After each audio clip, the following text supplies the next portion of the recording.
The final record totaled 574 wins, 306 losses, and 12 ties. How does a high school varsity coach achieve these goals? Beginning in 1946 and for 21 consecutive school years, Jim Greenhalgh went from donning football cleats, then sneakers, and finally baseball spikes on an annual basis as the school year progressed. Downtime for recovery between seasons was non-existent. After passing on the basketball baton in 1967, he added another year as baseball mentor and an additional 6 on the gridiron. The driving force of this pursuit was a combination of many factors. His hard-working immigrant parents set the tone. A father who was awarded a Purple Heart for his involvement in World War I. His focused schooling at Plainfield High School and later Springfield College, and perhaps, most of all, his military career and lifelong dedication to the U.S. Marine Corps.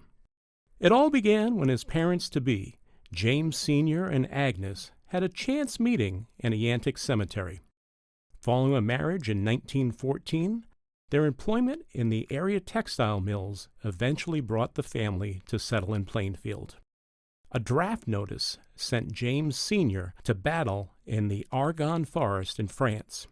It interrupted the early family years. The future Coach Greenhalgh was born in 1922.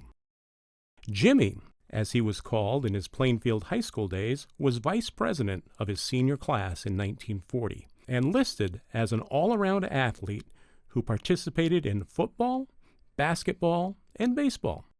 This enthusiastic athletic schedule led to his desire to pursue a major in physical education at Springfield College and was a preview for the busy schedule that would follow in his chosen career.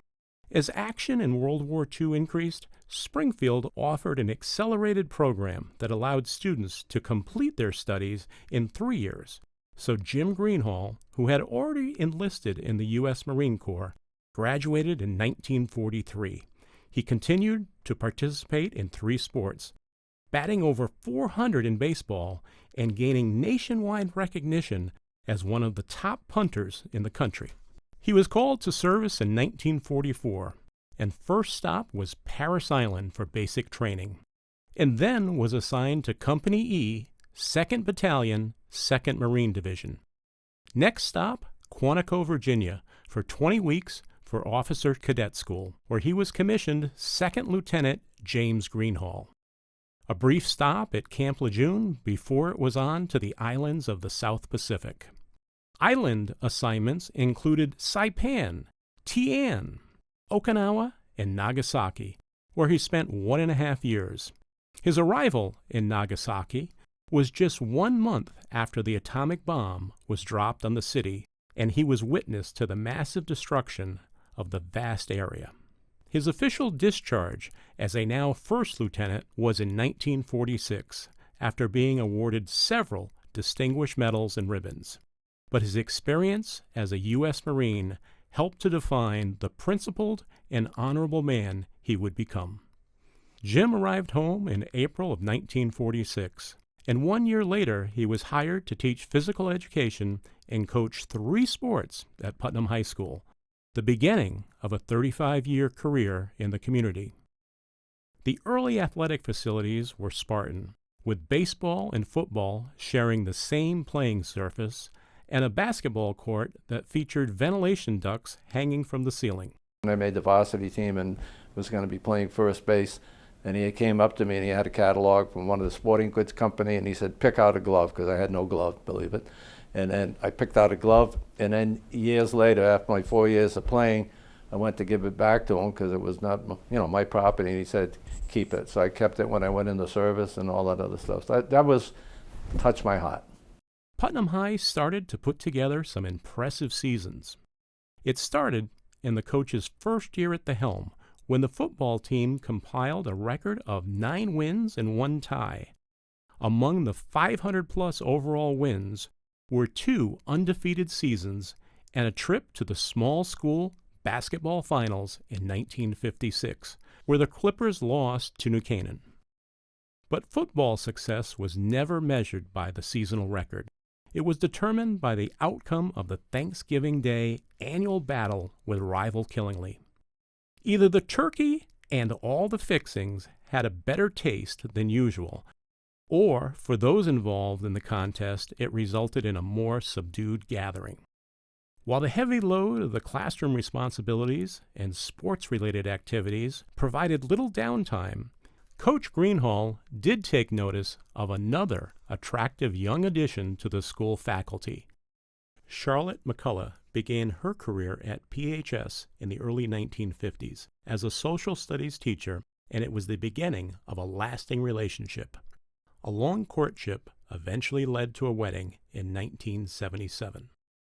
The pair advanced from their early classroom assignments at PHS to assuming roles in administration and the guidance office in the school community. Charlotte died in 1991 after 24 years of marriage. After Charlotte's passing, Coach increased his time playing golf, but also made it a daily ritual to acquire his mail at the Putnam post office, and often noticed another individual making the same daily trip. Finally, getting his courage up, he asked Mildred Morse if she might accompany him on a dinner date. The acceptance led to a marriage in 1993, and for the next 15 years, Millie and Jim enjoyed travels throughout New England. Winters in Naples, Florida, get-togethers with stepchildren, Marjorie Morse Huntley, and Ellsworth. They traveled all over New England. One of their favorite things to do was to be at Quabbin Reservoir and have bring a picnic. They played cribbage every morning. That's not traveling, but that's one of their big important things that they did. And they loved to come to see me at my place on Cape Cod, to see my brother in New Jersey. She loved the family stuff, and Jim fit right in. When the new athletic complex was dedicated in 1999, it was only fitting that it was called the St. Marie Greenhalgh Sports Complex. George and Jim had been linked as coaches, administrators, and friends throughout their tenure at PHS, and helped shape the lives of countless young men and women. While George had passed before the dedication, in Jim's speech that day, he concluded his remarks with, "I'm very happy to again have my name associated with George St. Marie.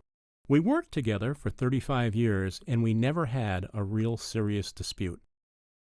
As people gathered at Putnam's Congregational Church for the funeral service for Jim in January of 2009, seating was at a premium, but those who found standing room on the periphery of the chapel were former athletes from 3 decades who came to say goodbye to Coach.